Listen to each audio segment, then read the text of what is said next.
Где хмель уродился, кто хмель собирал и что же с ним делать? Солистка мордовского хора Мастарава Раиса Кичаева знает не понаслышке. Пока на кухне поднимается хлебная опара, замешанная на отваре из хмеля, Раиса Андреевна освежает в памяти старинные напевы. Выйдя на пенсию, заслуженная заводчанка дала себе слово заняться самыми любимыми делами – петь песни, плести украшения из бисера и печь хлеб. Перед тем, как начать хлеб делать, надо сначала сделать опару. Ждать надо, дрожжи ложить, опять бродит опара. Целую ночь переночует. После надо месить хлеба. Опять надо ждать. Чтобы на столе хлеб был, это надо много сил потратить.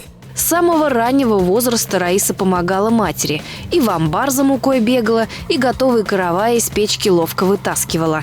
Росла в неполной многодетной семье. До сих пор помнит вкус материнского хлеба. Ой, когда я была маленькая, мать, когда просеивала муку, мне так хотелось научиться, как она сеет и как сито вот держать.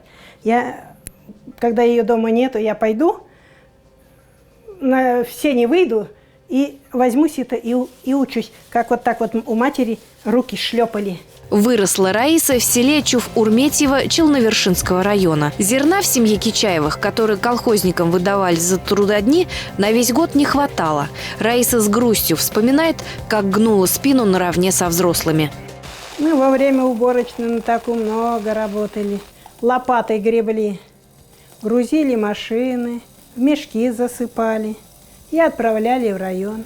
В поисках сытой жизни в 18 лет Раиса отправилась в город, а из деревни на память прихватила старинное орудие труда – дубовую кадушку, корыто, ковш и лопату для перемешивания теста. Тесто тогда будет готовое, когда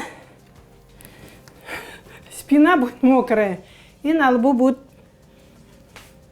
пот, просачиваться капельки пота, и тесто в это время уже будет отделяться. У матери у нас был ножик для теста специально. Вот так вот она всегда. Тупой, конечно, нож был, не острый. После вымешивания тесто должно постоять в течение часа, чтобы подняться. И вот тут нужно быть начеку. Если убежало через край – плохо. Если несколько раз подойти к нему и обмять края – отлично. После того, как тесто вдвое увеличилось в объеме, пора скатывать из него колобок. Хлеб готов. Все. Осталось ждать, когда поднимется и спечется. Рецепт кши мордовского пшеничного дрожжевого хлеба ничем не отличается от русского. Главное – готовить с душой и трудиться, не покладая рук. От начала приготовления опары до готового каравая проходит целый день. 30 минут в духовке, и вот он – румяный, душистый, упругий каравай, не чита магазинному. Хозяйка уверяет, что он остается мягким в течение 5 дней.